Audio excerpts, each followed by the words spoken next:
actually horrible happened. And dwelling on it in the moment just makes it worse. It's not like anybody has a solution. Here's how you should understand this. Someone's just shot up your kid's school. Here's how you should understand this. That'll make it all better. It's like, no, it won't. If you have old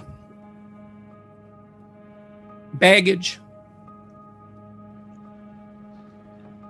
that often comes up if you're having an argument with someone, doesn't it? You know how it is. This is partly why people don't like to have a dispute within a relationship, because it's a thread and you pull on that thread and just God.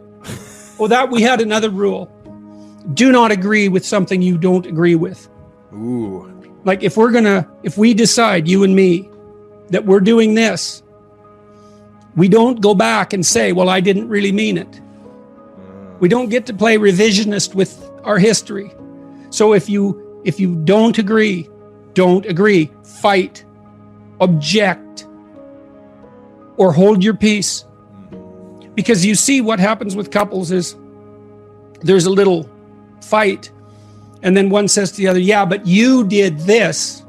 And then that person says, yeah, I know I did that, but then that was because you did this, and each this gets bigger until what's on the table is, why the hell should we stay together at all? Right. And so every fight becomes, why the hell should we stay together at all?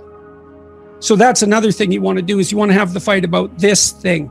Not about everything. About the past, not everything. It's like, okay, you were flirting. I think you were flirting more than you should have been. Okay, so I go away and I think, well, okay, maybe I was. Okay, well, then we have to have a discussion about why.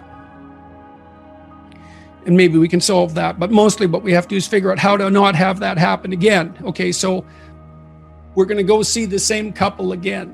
What is it that you want me to do? So I'm the flirtatious one, let's say. What do you want me to do? Well, you have to figure that out. It's like, no, I'm stupid. Like you. We're equally stupid. I need to know what would satisfy you. And you need to figure out what would satisfy you, so I know. And that's also extremely useful, is establish your conditions of satisfaction, make them explicit, let the other person know. Yeah, you can't read someone's mind. Yeah. We're very bad at that. We're bad at reading our own minds, for that matter. Yeah. So if I have a fight with Tammy, let's say, sometimes I remember to say, okay, what do you want me to do right now? What can I do?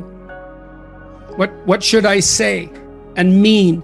And you think, well, you shouldn't let the other person put words in your mouth. Well, fair enough. I'm not asking for something false.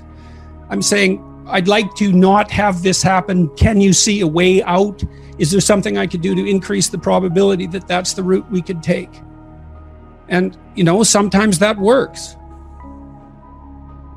But the other person has to let you know what they would find satisfying. What your brain wants from you in relationship to a traumatic memory is indication that you're no longer vulnerable to the same problem. That's what memory is for, right? You remember something bad and you process it so that you change your interpretation or your behavior or the situation or whatever you can change so that it isn't going to happen in the future. And if you do that thoroughly, you'll generally let yourself rest. You have the memory to protect yourself from it happening again. Well, that's the purpose of memory in general. Right. You make sense of your past behavior so that the good things that happen to you can be duplicated and the bad things can be avoided. It's not to make an objective record of the world. It's to make a functional map of the world that you can apply to the future.